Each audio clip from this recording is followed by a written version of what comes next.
ඔයාලා හැමෝම ආදරෙන් පිළිගන්නවා මගේ channel එකට. ඉතින් අද මම රසම රසට රතු වල තෙම්පරාදුවක් හදන්න හදන්නේ. ඉතින් මම රතු වලේකුයි අල්තාපල් වලේකුයි හොඳට සුද්ධ කරලා සෝදලා කපලා ගත්තා.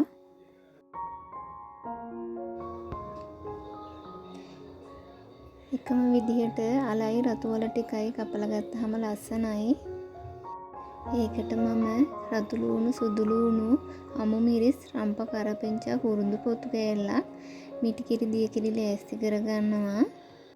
ඇතලියන් ලිපේ තියලා රත් වුණාට පස්සේ පොල් තෙල් ටිකක් දානවා. තෙල් ටික රත් වුණාට පස්සේ අබ පොඩ්ඩක් කුළුහාල් ටිකක් කුරුඳු පොතු කෑලි දෙක තුනක් දාගන්නවා.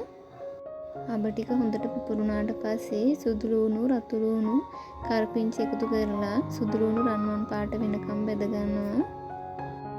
මේ ටික රන්වන් පාට වුණාට පස්සේ රතු වල ටිකයි අල ටිකයි එකතු කරලා හොඳට කලවම් කරගන්නවා.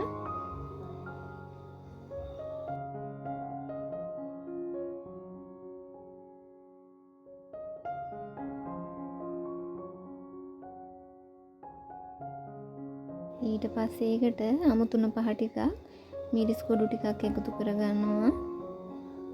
ඒ ටික හොඳට කලවම් කරලා අමු මිරිස් ටිකයි රම්ප ටිකයි එකතු කරලා වහලා තියෙනවා. දැන් අපි මේ වහලා තිබ්බේ තෙලෙන් තැම්බෙන්න.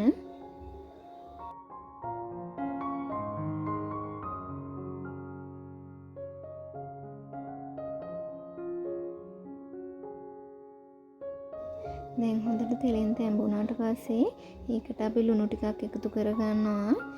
දිය කිරි ටිකත් එකතු කරගන්නවා. හොඳට කලවම් කරලා ආයෙ චුට්ටක් වහලා තියනවා දිය කිරින් තැඹෙන්න.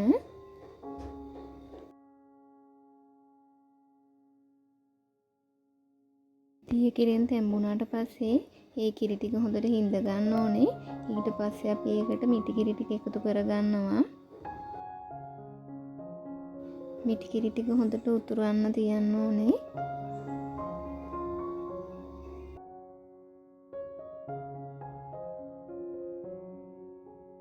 ඉතින් මම ඉක්මනටම රතු වල තෙම්පරාදුව හදාගත්තා. ඔයාලගේ අදහස් කියවන්න මම බලාගෙන ඉන්නවා. ඉතින් මගේ channel එක subscribe කරන්නත් අමතක කරන්න එපා. ආයෙත් වීඩියෝ එකක් අරගෙන ඉක්මනටම එන්නම්.